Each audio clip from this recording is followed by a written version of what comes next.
En el nombre del Padre, y del Hijo, y del Espíritu Santo. Amén. Dios te salve María, llena eres de gracia, el Señor es contigo. Bendita tú eres entre todas las mujeres, y bendito es el fruto de tu vientre Jesús. Santa María, Madre de Dios, ruega por nosotros pecadores, ahora y en la hora de nuestra muerte. Amén. San Ignacio de Loyola, ruega por nosotros.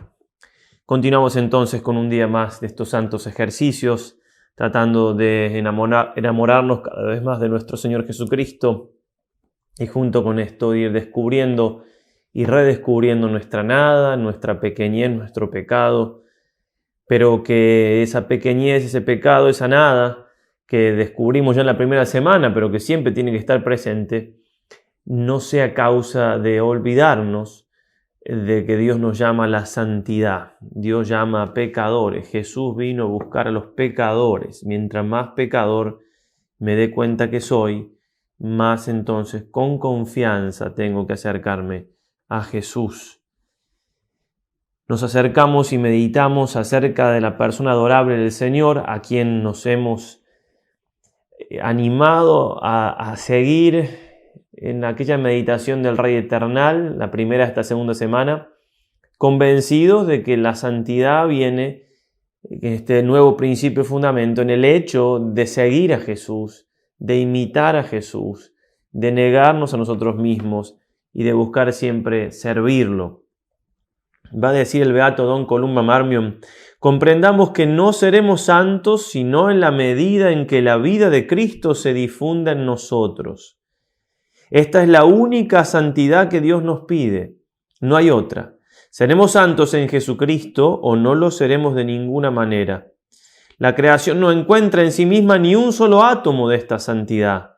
Deriva enteramente de Dios por un acto soberanamente libre de su omnipotente voluntad y por eso es sobrenatural.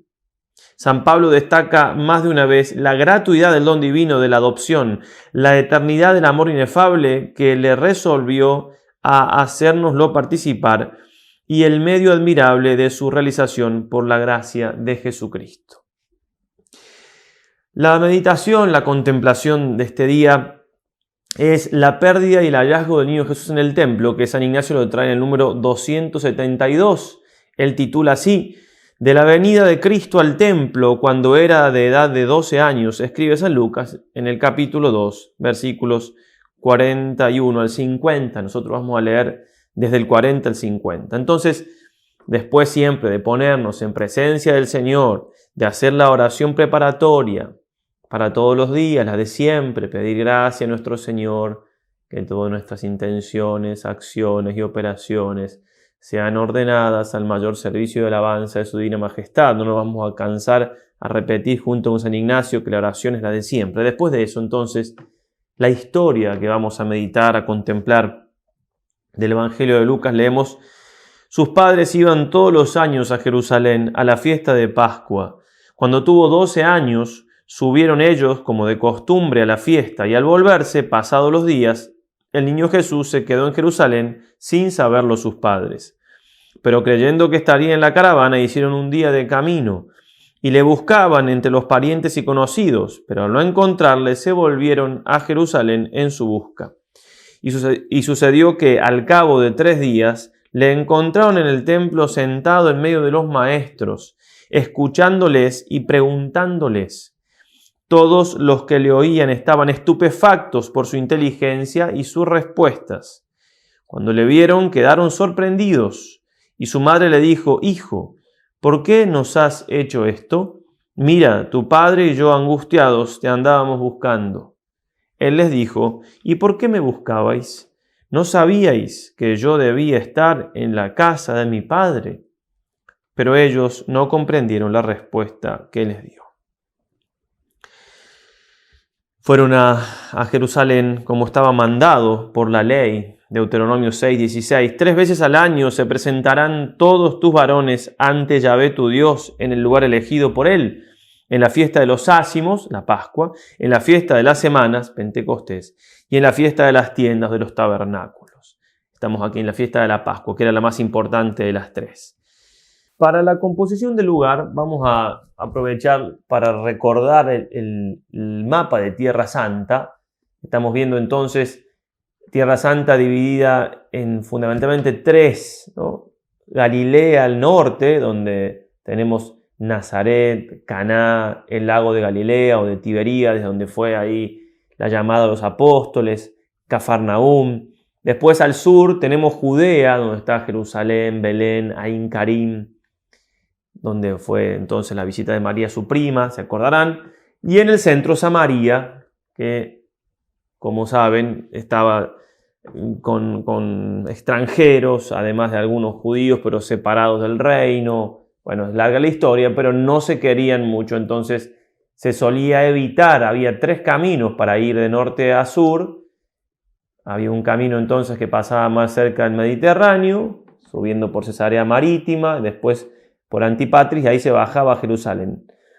Ese camino era el más largo. El del centro entonces no se hacía para evitar caminos de samaritanos, y sí, por lo general, y es probable que hayan venido por el camino que ustedes ven a la derecha, del río Jordán, pasando por Jericó también. Ese es el camino entonces. Son 125 kilómetros los que recorrieron la Sagrada Familia para ir entonces desde Nazaret hasta Jerusalén. El camino era por lo general hecho en 4 etapas. Bueno, ahí vamos a ir describiendo detalladamente este caminar de la Sagrada Familia para poder acompañarlo. Siempre después de la composición del lugar le pedimos al Señor la gracia que queremos alcanzar. En este caso, la gracia no es otra que el conocimiento interno del Señor, que por mí se ha hecho hombre, para que más le ame y le siga. Vamos entonces en el primer punto, el camino que hicieron la Sagrada Familia. Caminemos un poco junto con ellos. San Ignacio va a decir: primero, Cristo nuestro Señor, de edad de 12 años, ascendió de Nazaret a Jerusalén. Este caminar era un caminar peregrinante, un caminar casi litúrgico, ¿no? Se oraba al comenzar el viaje, que por lo general era dividido en 4 etapas, cada una con sus oraciones propias. A distintos momentos del día también se rezaba. Tenemos que hacerlo entonces en este clima de oración. Por supuesto, no era una procesión, pero sí hay que entenderlo en este clima un clima de oración. Se rezaban los salmos, por ejemplo, sobre todo los salmos del 121 al 132, que se denominan salmos graduados. Qué alegría cuando me dijeron: vamos a la casa del Señor. Ya están pisando nuestros pies tus umbrales, Jerusalén. Salmo 121. Cantaría también Jesús el Salmo 131. Suscitaré a David un fuerte vástago, que era él. Aprestaré una lámpara a mi ungido. De vergüenza cubriré a sus enemigos y sobre él brillará su diadema. También se alegraría con la fe común. El Salmo 132. Oh, qué bueno, qué dulce habitar los hermanos todos juntos. José le iría explicando al Señor los lugares que iban recorriendo según la historia del pueblo elegido. María y José es probable que lo hayan llevado otras veces a Jesús también, no lo sabemos, pero sí a los 12 era obligatorio llevar a los niños varones ya que tenían como la edad adulta en lo que era a la liturgia y al culto. Llegarían entonces a Jerusalén, a esa visión espléndida del templo. Ya hemos visto la majestuosidad que tenía, la grandeza. Va a decir así Flavio Josefo: todo en el exterior del templo era admirable a los ojos y al espíritu. Su fachada estaba enteramente cubierta de gruesas láminas de oro. De esta suerte, a la salida del sol resplandecía el templo con destellos de fuego, y cuantos querían mirarle debían volver los ojos como heridos por los rayos solares. A los viajeros que venían de lejos les parecía como montaña de nieve, porque donde no estaba revestido de oro era completamente blanco.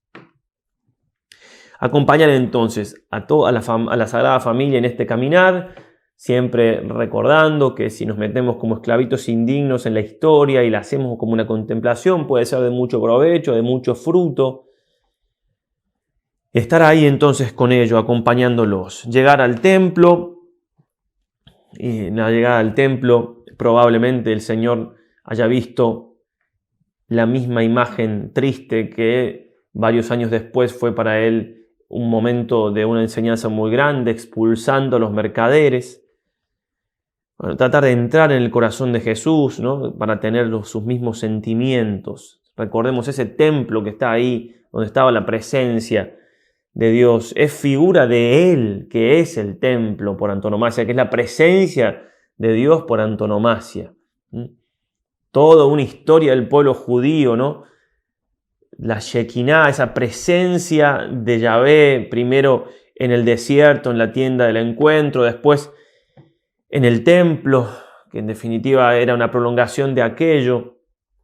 El mismo verbo se utiliza para hablar de esa presencia de Cristo, de Yahvé en el Antiguo Testamento, y esa presencia de Dios en Jesucristo, porque Jesucristo es Dios hecho hombre.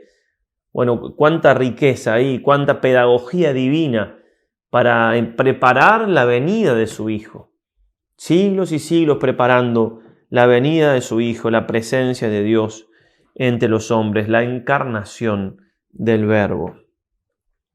Segundo punto, entonces, Jesús se queda en Jerusalén. Va a decirnos así San Ignacio: Cristo nuestro Señor se quedó en Jerusalén y no lo supieron sus parientes. Aquí hay que entender, como lo dicen los autores más reconocidos y que no es tan difícil saberlo, no hay ninguna discusión al respecto, ¿por qué sucedió algo así? Primero, porque Jesucristo obviamente era un niño muy obediente, no es que se quedó por travieso en Jerusalén. Después, porque iban en caravanas separadas. Algunos dicen que iban separados los hombres de las mujeres, y otros dicen que iban separados los hombres, las mujeres y los jóvenes, los jovencitos, los niños, cuidado por algún adulto. Entonces, una posibilidad era que María pensaba que Jesús estaba con José, José que estaba con María. Siendo tan obediente ni el niño Dios, no había tanto problema, andaba por ahí. Y además las caravanas se conocían, eran gente familiares. Algunos decían que también pensaban que iba con esa caravana aparte, con los que estaban con los niños. Como sea, entonces el primer día no se percataron, y al llegar la noche sí se dieron cuenta de que Jesús no estaba con ellos. Bueno, simplemente pasamos este punto rápido para adentrarnos en lo siguiente. El niño Dios es hallado en el templo. Entonces acá nos vamos a detener un poco más. San Ignacio va a decir: tercero, pasados los 3 días, hallaron disputando en el templo y sentado en medio de los doctores, y demandándole a sus padres dónde había estado, respondió: ¿no sabéis que en las cosas que son de mi Padre me conviene estar? Ya vamos a hacer un poco más de referencia del dolor que sufrió la Virgen al final, en un cuarto punto que agregamos con un comentario de San Alfonso, pero ahora nos detenemos entonces en este estar Jesús en el templo y lo que ocurrió en ese momento donde él, no hace falta pensar que estuvo los 3 días en el templo, habrá estado en casa de algún pariente, no sabemos, pero sí, obviamente que fue al templo. No hace falta pensar de que se quedó ahí estrictamente los 3 días. El Señor entonces en el templo nos puede ayudar en este sentido varias cosas a tener en cuenta. Nuestro Señor Jesucristo tenía conciencia, obviamente, como hemos dicho ayer, de quién era. Y entonces de ahí las respuestas, y de ahí también esos diálogos tan profundos que habrá tenido con los doctores del templo, los teólogos del momento. El verbo que se utiliza en griego para decir que estaban estupefactos y maravillados es existemi, que significa sacar de casillas, aturdir, quedar atónito, atontado, asombrarse, maravillarse. ¿Sí? Más o menos lo que se decía después, cuando Jesús ya era grande, ¿no? Cuando estaba en la vida pública. ¿Cómo sabe este de letras sin haber estudiado? Pero aquí obviamente que era más sorpresivo porque Jesús tenía 12 años. El padre Miguel Ángel Fuentes, en un libro muy hermoso comentando el Evangelio de San Lucas, va a decir, conjeturando de qué cosas hablaría el Señor o qué cosas les preguntaría también a los doctores de la ley. Dice: si se nos permite tentar una mesuradísima hipótesis, quizá aventuraríamos que se trataría de lo mismo que les reprochará años más tarde a los doctores de la ley, es decir, lo que ellas dicen del Mesías que Israel esperaba. Vosotros investigáis las Escrituras, le dirá el Señor ya adulto, ya que creéis tener en ellas vida eterna. Ellas son las que dan testimonio de mí. Si creyerais a Moisés, me creeríais a mí, porque él escribió de mí. Pero si no creéis en sus escritos, ¿cómo vas a creer en mis palabras? Juan 5, 39, 46 y 47. También quería leer acerca de estos diálogos que tiene el Señor, de este momento del misterio, algunas referencias que hace Santo Tomás en lo que se llama la catena áurea, es decir, la cadena dorada, la cadena de oro. Es una concatenación de comentarios a la Escritura que hace Santo Tomás de padres de la Iglesia o autores muy autorizados, valga la redundancia, de la antigüedad, es decir, ir a lo seguro, hecho por Santo Tomás y citando a estos grandes. Orígenes, por ejemplo, va a decir, porque era hijo de Dios, se encuentra en medio de los doctores, instruyéndolos con su sabiduría.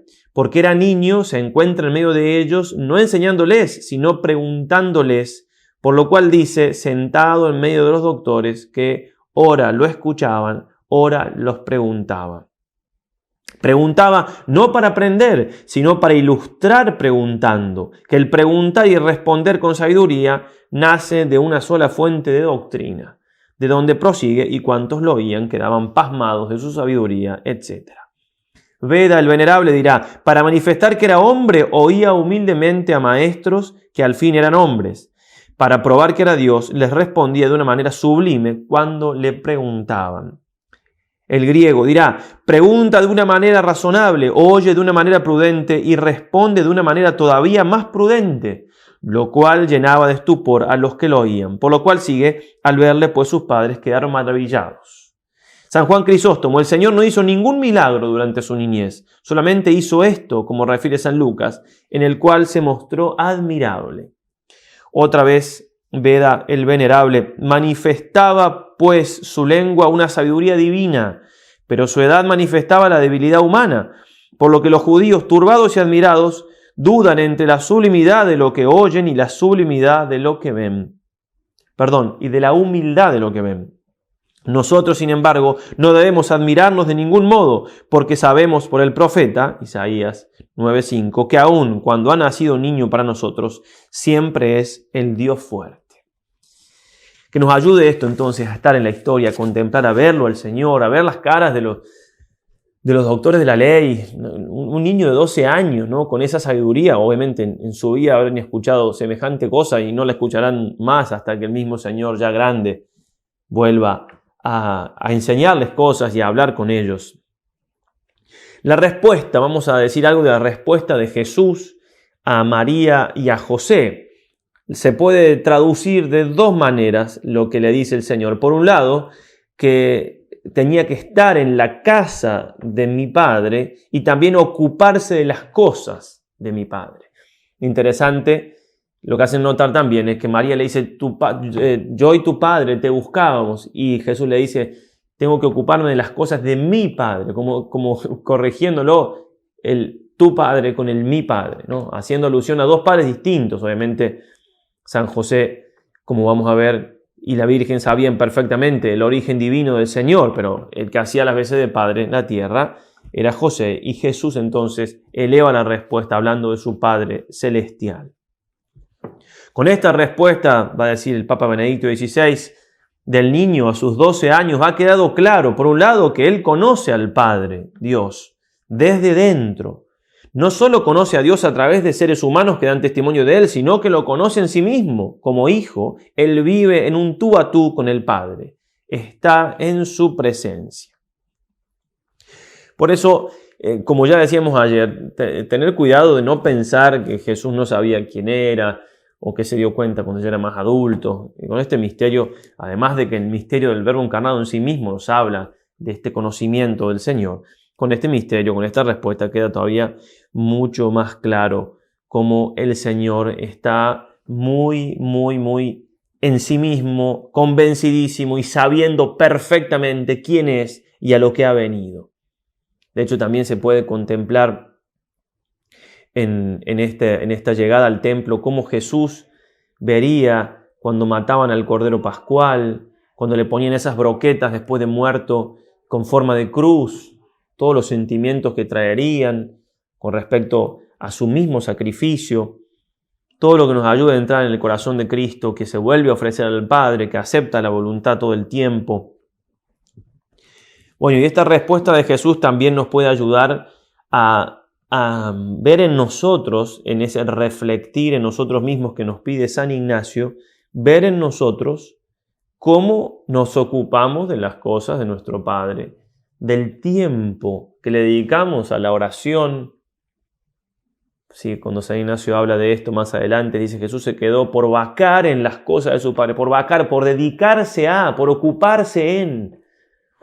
Es muy difícil que recemos de más. En algún caso puede ser alguna tentación dedicar más tiempo a la oración de lo que debo, pero por lo general siempre dedicamos de menos.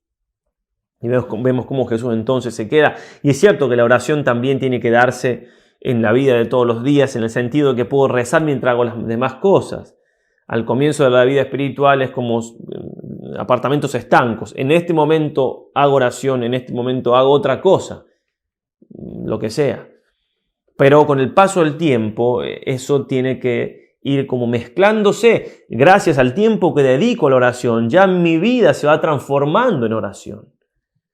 Y así entonces, al comienzo podemos decir que la oración es como el alimento. Necesitamos del alimento para vivir, necesitamos de la oración para nuestra vida espiritual, sin lugar a dudas. Como el alimento para el cuerpo, así la oración para el alma. Con el paso del tiempo tenemos que llegar a decir lo que se decía de San Juan Pablo II. La oración para él era como respirar. Vivía en un clima de oración. Vivir en la presencia de Dios, en la presencia de María Santísima. Vivir en un clima, en un mundo sobrenatural del cual se decía de San Juan Pablo II que era su mundo habitual, su mundo más normal, el sobrenatural. La importancia de la oración para todos y cómo incluso en el caso nuestro, personas consagradas y que nos dedicamos al bien de las almas, a veces bajo apariencia de bien, como son las tentaciones propias de la segunda semana, que ya vamos a ver en el discernimiento que veremos en día más adelante, bajo apariencia de bien dedicamos más tiempo a la acción, al hacer, y dejamos el tiempo para el Señor, que es de trascendental importancia. José y María no entendieron la respuesta, dice la Escritura. Pero ¿qué es lo que no entendieron? Por supuesto que no se trata aquí de decir que no entendía que Jesús lo que le estaba diciendo. María sabía los orígenes del Señor. José también lo sabía. Obviamente que... Y como dice un autor por ahí, que no me parece que se pueda aplicar, que era tan cotidiana la vida de ellos que se habían olvidado. ¿Cómo se van a olvidar del origen de Jesús? Lo que no entendieron era el significado concreto de lo que Jesús le quería decir con ese ocuparme de las cosas de mi Padre. Algún autor dice por ahí, quizás pensaban que se tenía que quedar Jesús en el templo. También podemos hacer referencia al hecho de que en eso que dice San Lucas, es preciso que me ocupe de las cosas de mi Padre. Cada vez que Lucas utiliza esa frase, es preciso, hace referencia a la cruz, a la pasión del Señor. Por tanto, lo que no entendían ellos era cómo interpretar esas palabras con relación al plan de salvación. Obviamente que sabían de qué les estaba hablando Jesús cuando decía que, cuando hablaba de su Padre. Tengamos mucho cuidado de no quitarle fuerza a lo sobrenatural en el Evangelio, porque a veces, y más en estos tiempos, se peca para ese lado, ¿no? De todo demasiado humano. Y obviamente eso no nos hace bien porque eso va en contra de la verdad, en contra del dato revelado. Va a decir San Juan Pablo II, gozoso y dramático al mismo tiempo es también el episodio de Jesús a los 12 años en el templo. Aparece con su sabiduría divina mientras escucha y pregunta y ejerciendo sustancialmente el papel de quien enseña. La revelación de su misterio de Hijo, con mayúscula, dedicado enteramente a las cosas del Padre, anuncia aquella radicalidad evangélica que ante las exigencias absolutas del reino cuestiona hasta los más profundos lazos de afecto humano. José y María mismos, sobresaltados y angustiados, no comprendieron sus palabras.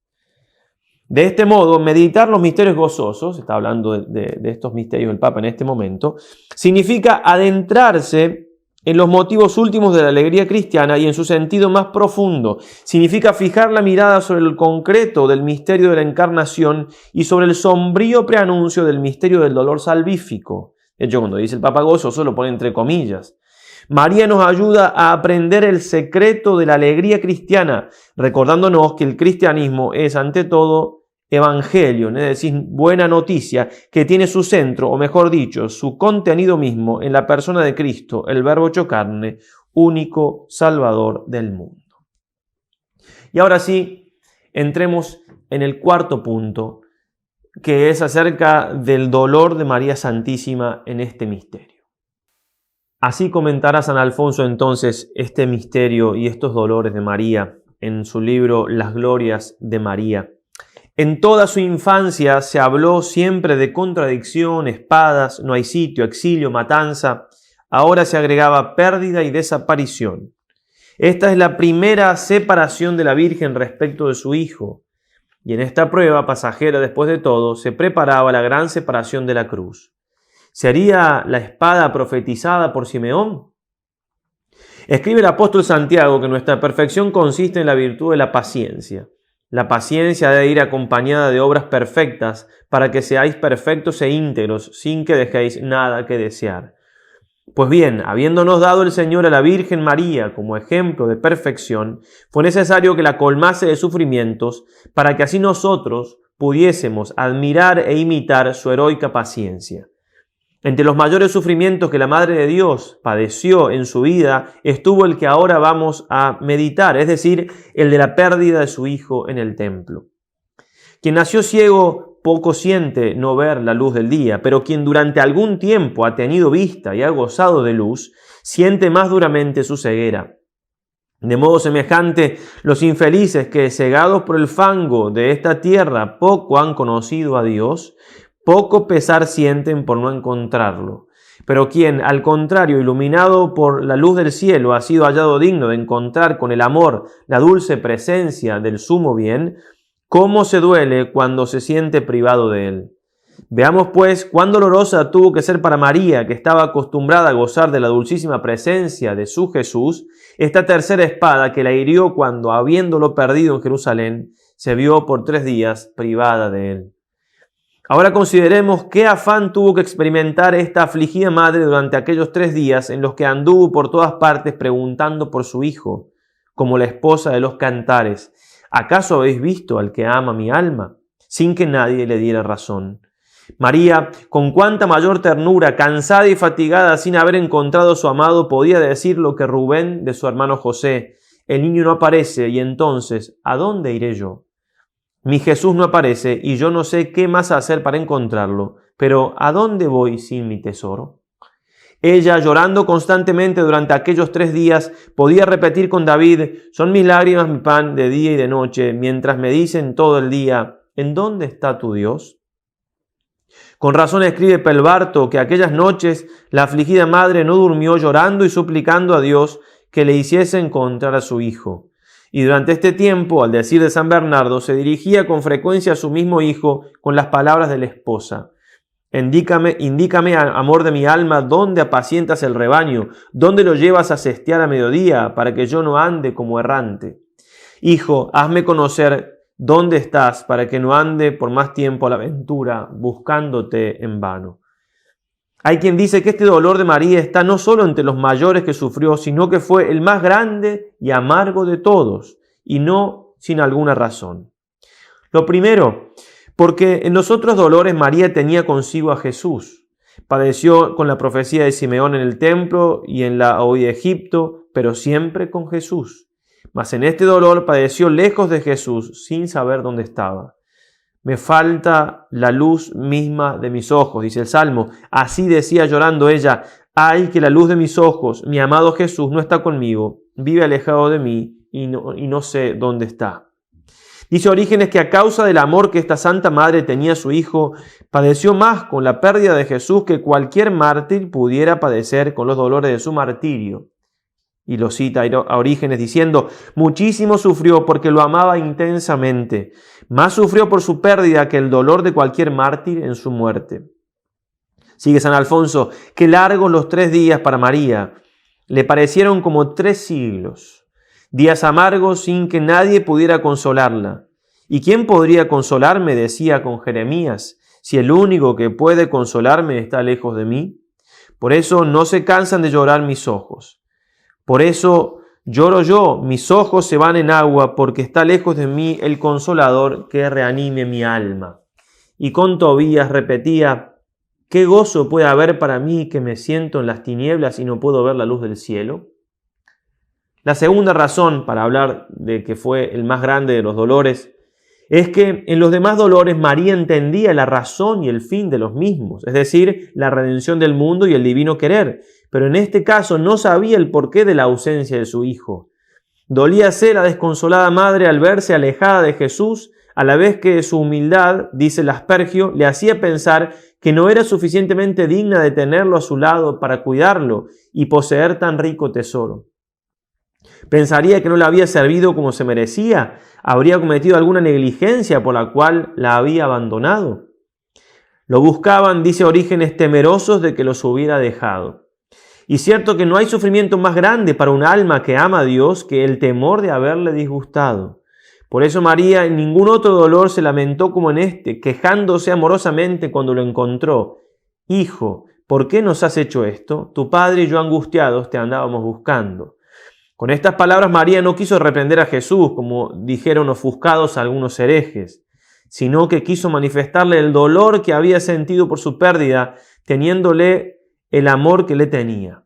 No era reproche, dice Dionisio Cartujano, sino queja de amor.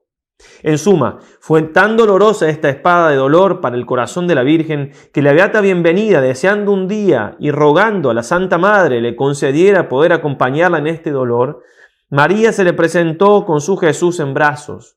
Bienvenida, estando gozosa a la vista de aquel hermosísimo niño, pero de repente no lo vio más.